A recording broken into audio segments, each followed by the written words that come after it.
गांव का नाम था सूरजपुर। चारों ओर हरियाली, बीच में पगडंडी और लोगों के चेहरों पर मेहनत की चमक। उसी गांव के कोने में एक पुराना सा पर सुगंध से भरा ठेला था, चंदन चिकन करी वाला। चंदन अपने काम में निपुण था। उसकी करी का स्वाद इतना मशहूर था कि लोग दूर दूर से खाने आते थे। उस सुबह भी जैसे रोज वह जल्दी उठ गया। सूरज अभी अभी उगा था, आसमान सुनहरा हो रहा था। वो अपनी थैली लेकर चिकन की दुकान पहुंचा और बोला, भाई 10 किलो ताज़ा चिकन पैक कर दो, जल्दी देना, ठेला लगाना है। देता हूं भाई, पर आज से दाम बढ़ गए हैं। कितना बढ़ा दिए रे तूने? बस थोड़ा ही भाई, अब 240 किलो। चंदन ने गहरी सांस ली। ठीक है, दे दे, और कोई चारा भी तो नहीं। वो चिकन लेकर चला आया, लेकिन दिल में चिंता थी। अगर दाम बढ़ा तो प्लेट भी बढ़ानी पड़ेगी। लोग मानेंगे क्या? दोपहर को जब उसने ठेला लगाया तो उसके पुराने ग्राहक आ पहुंचे। एक प्लेट तीखी चिकन करी लगाओ, बहुत भूख लगी है। अरे भाई, अभी लगाता हूं, पर सुनो, आज से दाम बढ़ गए हैं। क्यों भाई, क्या हुआ दाम बढ़ाने को? चिकन महंगा हो गया है और मेहनत भी ज्यादा करनी पड़ती है। अब 180 रुपए प्लेट पड़ेगा। अरे भाई, इतने में तो हम मटन खा लें। इतनी महंगी चिकन करी हमें नहीं चाहिए। इतना कहकर वे चले गए। शाम तक मुश्किल से 2 प्लेट बिकी। चंदन ठेले के पास बैठा और सोचने लगा, अब क्या करूं? अगर यही हाल रहा तो ठेला बंद करना पड़ेगा। तभी एक अजनबी आया, धोती कुर्ता पहने हुए और चेहरे पर मुस्कान। भैया, 1 प्लेट मटन कर ही देना। मटन नहीं है भाई, चिकन करी है। दूं क्या?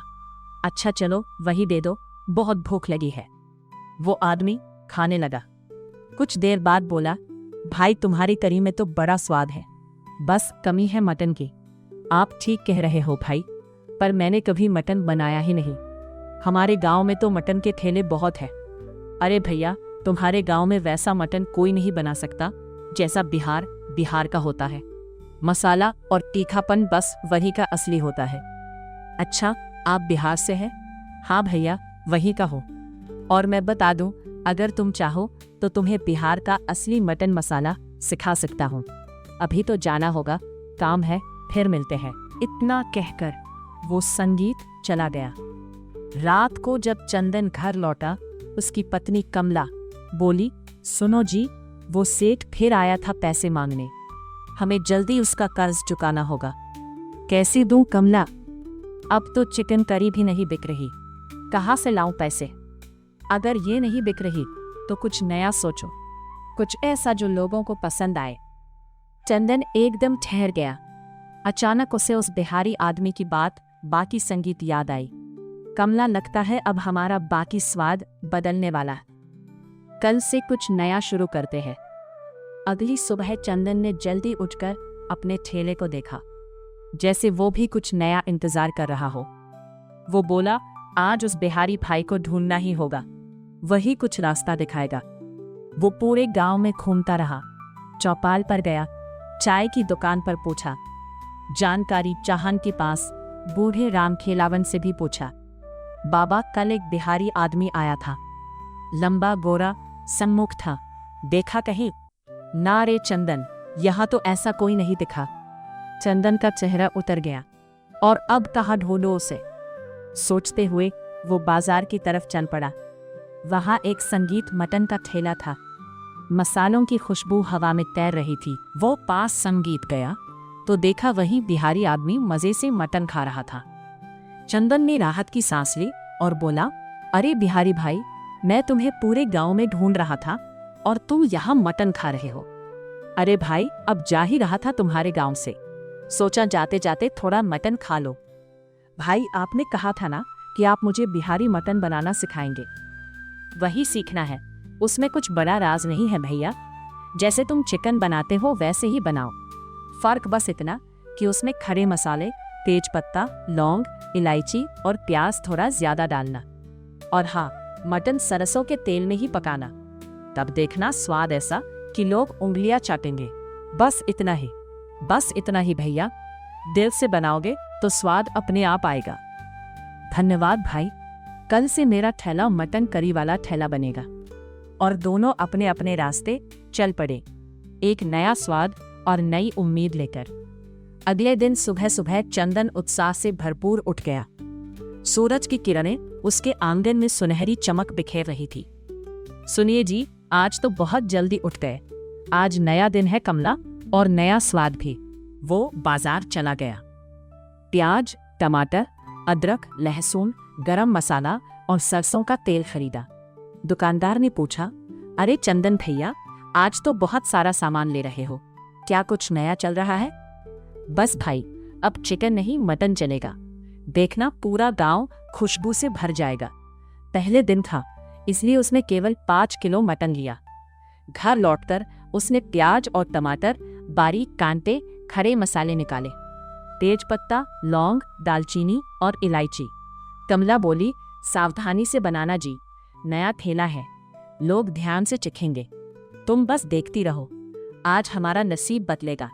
दोपहर होते होते उसने नया बोर्ड लगाया, चंदन का बिहारी मटन, असली देसी स्वाद। जैसे ही उसने मटन को सरसों के तेल में भूनना शुरू किया, पूरे इलाके में खुशबू फैल गई।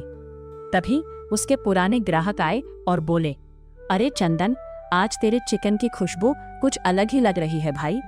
भाई, ये चिकन नहीं है, ये तो बिहार का स्पेशल मटन है। नया स्वाद, नई कहानी। अरे वाह, नया स्वाद मतलब क्या? मतलब मसालों का जादू और सरसों के तेल का तड़का।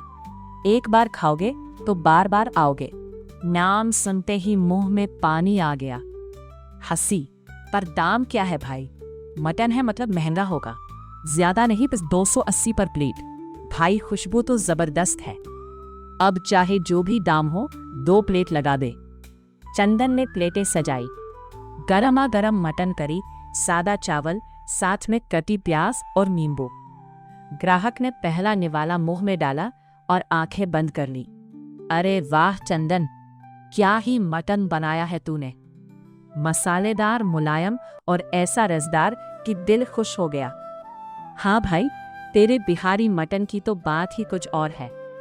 अब गांव के बाकी छुट्टी, भीड़ बढ़ने लगी। सारा गांव चंदन के मटन की तारीफ में डूब गया। लेकिन उसी समय गली के कोने पर 3 पुराने मटन ठेले वाले एक दूसरे को देख रहे थे।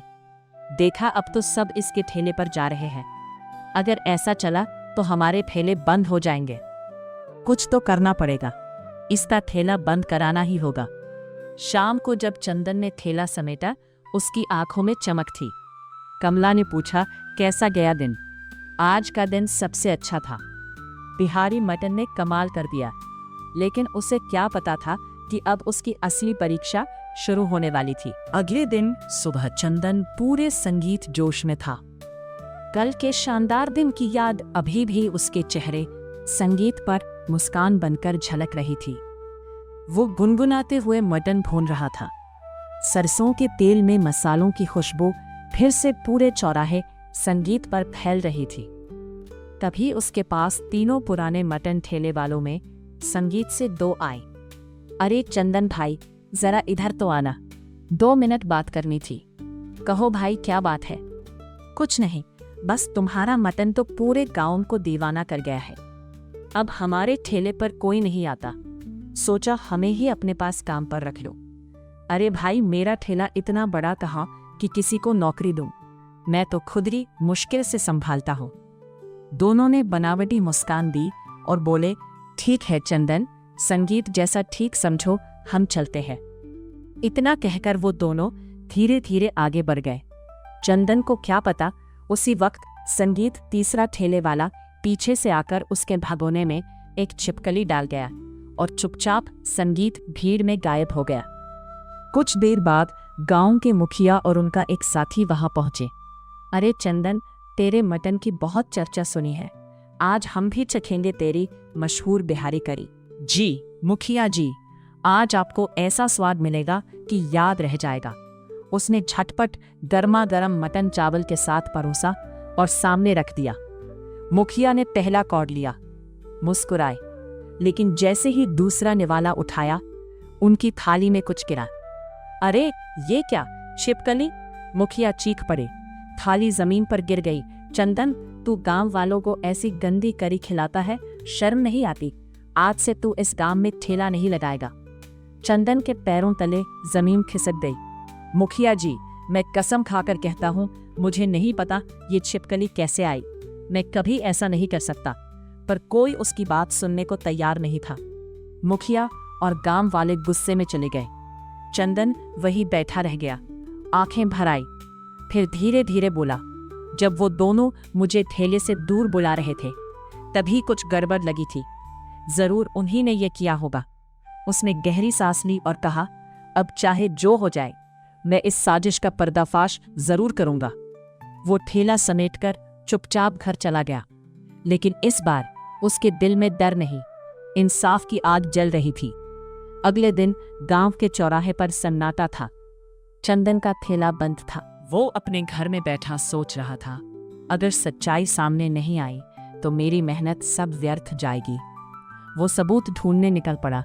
चलते चलते उसने देखा कि तीनों मटन ठेले वालों में से दो के ठेले पर अच्छी खासी भीड़ थी, लेकिन तीसरे के ठेले पर कोई ग्राहक नहीं। चंदन के चेहरे पर हल्की मुस्कान आई। यही मौका है, अगर मैं इसे अपने पक्ष में कर लूं तो सच्चाई खुद सामने आ जाएगी। वो सीधा उस ठेले वाले के पास गया। वो आदमी उसे देखकर चौंक गया। अरे चंदन, तू यहाँ सुना था तेरा ठेला तो बंद हो गया? हाँ भाई, कुछ दिन के लिए। पर ये बता, तेरे ठेले पर तो कोई ग्राहक नहीं दिख रहा। बाकियों के ठेले पर तो लाइन लगी है। पता नहीं चंदन, कल तक सब ठीक था, आज कोई आ ही नहीं रहा। अगर तू चाहे तो मैं तुझे बिहारी मटन बनाना सिखा सकता हूँ। गांव वाले उसके दीवाने हैं, सच में सिखा देगा। बिल्कुल, पर एक शर्त है। कौन सी शर्त? मुझे पता है तुम तीनों ने मिलकर मेरे मटन में छिपकली डाली थी। अगर तू मुखिया जी के सामने सच्चाई कबूल कर ले तो मैं तुझे पूरा बिहारी मटन बनाना सिखाऊंगा। वो सोच में पड़ गया। वैसे भी मेरा ठेला अब चल नहीं रहा। अगर सच्चाई बोल दूं तो मुझे नया स्वाद भी सीखने मिलेगा। ठीक है चंदन, चलो मुखिया जी के पास चलते हैं। दोनों सीधे मुखिया के घर पहुंचे। वो ठेले वाला बोला, मुखिया जी, चंदन बेगुनाह है। हमने ही मिलकर उसकी करी में छिपकली डाली थी। गलती हमारी थी। क्या तुम तीनों ने एक निर्दोष को फंसाया? यह बहुत बड़ी गलती है। आज से तुम तीनों गांव में ठेला नहीं लगाओगे। देखा और मुस्कुरा कर कहा, और चंदन, आज से तू ही गांव का अकेला मटन वाला होगा। तेरा ठेला ही असली ठेला कहलाएगा। धन्यवाद मुखिया जी, आज मेरा विश्वास जीत गया। अगले ही दिन चंदन ने फिर से अपना ठेला लगाया। गांव के लोग उमड़ पड़े। पहले से भी ज्यादा भीड़ थी और यूं चंदन बना गांव का मशहूर बिहारी स्पाइसी मटन वाला। मेहनत, सच्चाई और स्वाद का सच्चा उदाहरण।